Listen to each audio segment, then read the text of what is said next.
right up there. And with how they're playing, I think they may be the most explosive offensive team we're playing. So I think the reality is that we'll be aggressive in transition when we have opportunities.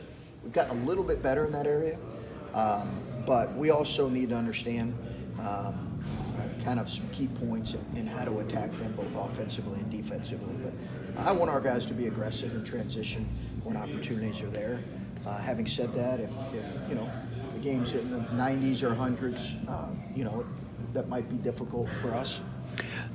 As you've learned a lot about this team over the course of the season, I think one of the things maybe you've figured out is who you can look to in a tough spot. Yeah. And when you're playing in the tournament and you know you're going to have tough spots, how valuable is it to maybe have a few answers there that you didn't have at the beginning of the season, knowing you're going to have some tough moments no matter what? Yeah, it's really important. You know, we in some ways we're searching for that all year, and I think, you know, a lot of that ways that was Caleb. It is harder late in games to throw the ball to a big guy. You can utilize him some, but it's makes it a little bit more difficult.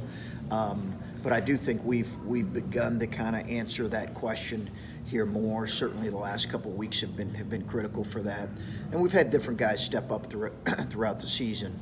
But in our minds, in our coach's mind, I think, you know, right, it's the end of the year. We should know by now, and I think we do have a good feel for that. And sometimes, you know, last year, sometimes that changes. Last year we went to Cam strictly because Cam had a look in his eye in the South Dakota State game, and he was hungry.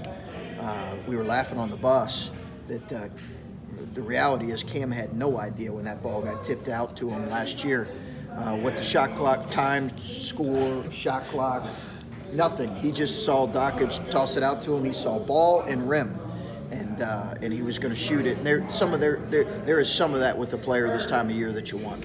Chris, you got to keep Caleb on the floor. Obviously. Yeah, we do. Would you rather have him in terms of, is he more likely to get in foul trouble against big guys? Do you ever look at that like this isn't a real big team? No. So how do you work that? I think, I don't know if there's a specific type of team that you would say, okay, he gets in foul trouble more against. You know, he didn't get in foul trouble, say, against Bruno Fernando. Not much in that game at their place.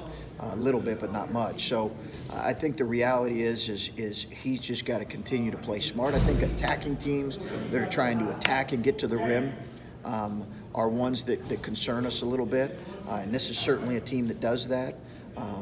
He just has to, you know, there's sometimes where he just can't get his body out of harm's way. And that happened against Michigan State.